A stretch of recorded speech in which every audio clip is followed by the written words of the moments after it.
ნეტავ რატომ ვეცემით ბრიუს? იმიტომ რომ მხოლოდ ასე თუ ვისწავლით ფეხზე წამოდგომას. ბოროტ სასწლია კეთილმან, არსება მისი გრძელია.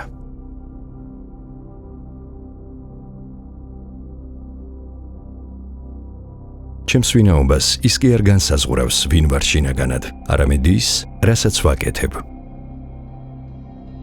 გოთემის ბნელი რაინდი, ფხიზელი, შურის მაძიებელი და დამნაშავეთა სამყაროსთვის შიშის სიმბოლო, ბეტმენი, ცხოვრობს პრინციპით, რომ უდიდესი ტრაგედია და ტკივილი შეიძლება იქცეს არა სისუსტედ, არამედ სამართლიანობის ყველაზე მძლავრი არაღად. მისი ფილოსოფიის მიხედვით, საკუთარი შიშის დასამარცხებლად თავად უნდა იქცეს შიშად და პირადი ტრაგედია აქციო დაუოკებელ ძალად, რომელიც უსამართლობას ებრძვის. სწორედ ამ იდეას, რომ ერთი ადამიანი საკუთარი ნებისყოფითა და თავდადებით შეიძლება იქცეს იმედის სიმბოლოდ, რომელიც შიშს თესავს ბოროტებაში, განასახიერებს ბეტმენი თავისი არსებობით. ბეტმენი.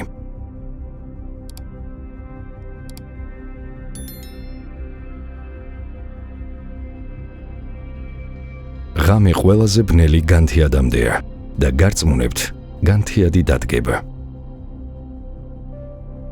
გმირი შეიძლება ნებისმიერი იყოს, თუნდაც ადამიანი, რომელიც ისეთ უბრალო რამეს აკეთებს, როგორიცაა პატარა ბიჭისთვის პალტოს მოხურვა, რათა აგრძნობინოს, რომ სამყარო არ დასრულებულა.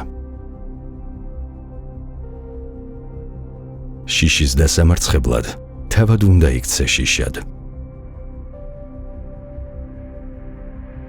როგორც ადამიანი შემიძლია გავნადგურდე, მაგრამ როგორც სიმბოლო შემიძლია ვიყო მარადიული.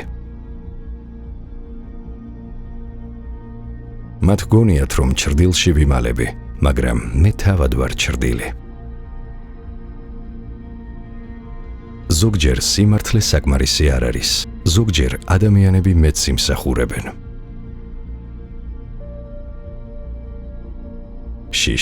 შიში არ არის შენი მტერი, ის მოტივაციის წყაროა. შიში იმისა, რომ კვლავ დამარცხდები, გიბიძგებს ივარჯიშო უფრო მეტი, ვიდრე ვინმე შეუძლია წარმოიდგინოს.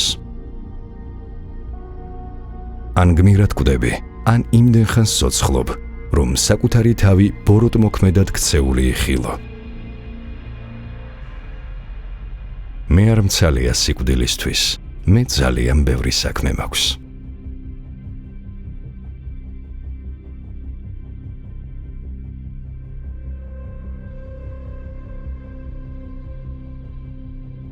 მოიწონე და გამოიწერე ჩვენი არხი.